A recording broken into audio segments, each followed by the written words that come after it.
A combination of an awesome innings from one of their former players and a very bad toss to lose meant that Middlesex lost their latest Vitality Blast match in Canterbury by 55 runs. The Spitfires batted after winning the toss, which gave Jason Behrendorff the opportunity to be right on the money with the third ball of the game, a perfect in-swinger which trapped Daniel Bell-Drummond in front for a duck. That former Middlesex man was Joe Denley, and he looked in great touch. This early maximum off Martin Anderson getting his innings moving. Behrendorff found some bounce to have Denley in some trouble, a fine delivery, finding the edge but going for 4, Kent 30 for 1 from 3. That became 55 for 1 at the end of the power play, Denley moving on to 38. The opener was dominating the scoring and completed a 50 from 30 deliveries, his 32nd half-century in this format for the 36-year-old, a second 6 helping him to that.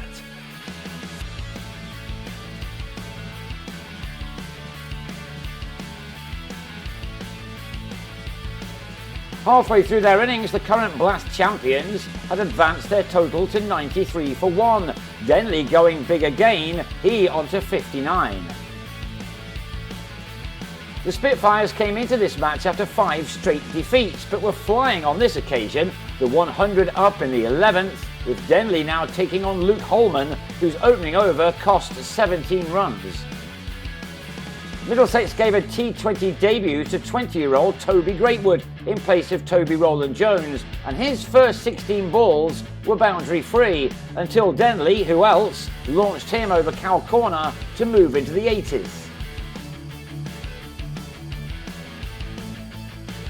And he was into the 90s in the following over, the 13th, with yet another maximum, his 6th.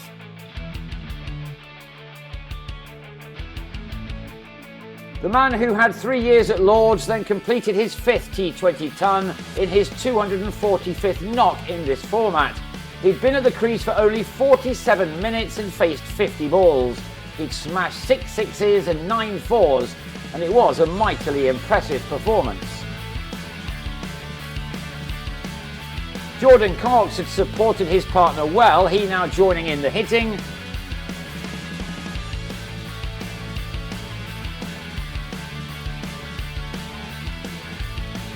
But having made 45, he was bowled by Chris Green to end a 157-run partnership. The Spitfires on 158 for 2 with 5 overs to go. Green struck again in his next over, George Linder holding out to Holman.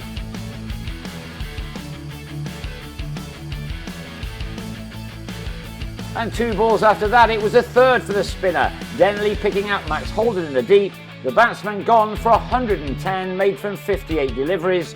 Green ending with 3 for 29. Only 10 runs had come from the last 2 overs, and the fight back continued with Alex Blake held at long off by Holman off Anderson. Kent onto 182 for 5 with 10 balls to go. Green then held on well in the deep to see the back of Sam Billings for 5. And it was a 6th wicket for 27 runs in the space of 4 overs. Anderson finishing off with figures of 3 for 32, his very best in this competition. Grant Stewart the latest to go. Jack Leaning was run out off the final ball of the innings, meaning that it was Middlesex who went to the break with the momentum behind them. Only 34 runs taken off the final 5 overs, the home team ending on 192 for 8.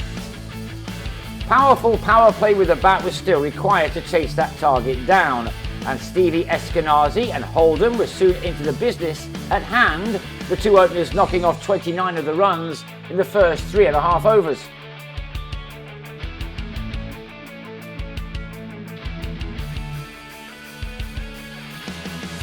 Holden on a dozen, then plugged the shot of Stewart to Bell-Drummond at mid-on. Eskenazi carried the total to 51 for 1 at the end of the power play, just 4 runs shy of where Kent were at the same stage. It was game on with the skipper well set on 28. But everything changed in the next over. The 7th, not a good one for the visitors. 2 runs coming from it, and Eskenazi was on his way for 30, dragging a ball from Case Ahmad onto his stumps. Joe Cracknell then picked out Cox at deep mid-wicket in the next over. The batsman gone for 10, and Middlesex now in need of some big overs. Undoubtedly, Kent had had the better of the previously used pitch, which was now taking a lot of turn and offering inconsistent bounce, which led to Anderson giving Linder a smart return catch. Scoring freely had suddenly become nigh on impossible. Middlesex at 64 for 4 after 10 overs, needing 129 more. Ahmad with 1 for 10 from 3 in spite of this boundary for John Simpson, who did just manage to lift Leaning over the rope to offer some hope.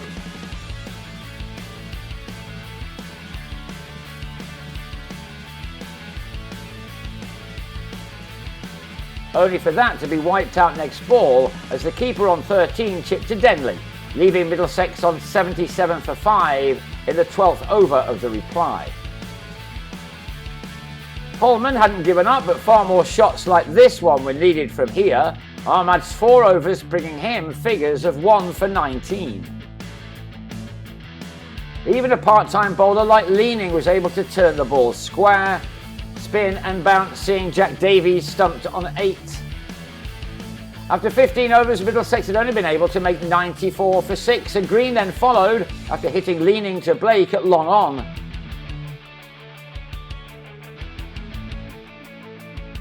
Teelan Walalawita had nothing else to do but swing that bat.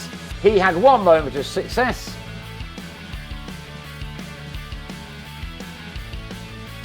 But hold out when he tried to repeat the dose. He gone for 10, his side on 106 for 8. Holman cleared the rope again, not once but twice, even though the match had long gone. Net run rate meant that it was still important to score as many as possible. The all-rounder finishing on 29, with Berendorf adding 13.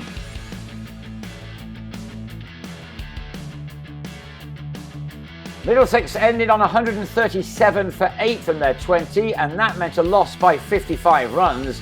It was a defeat which can quickly be put to bed. The playing field certainly not level. They will hope for better when they return to Radlett to take on Hampshire on Tuesday.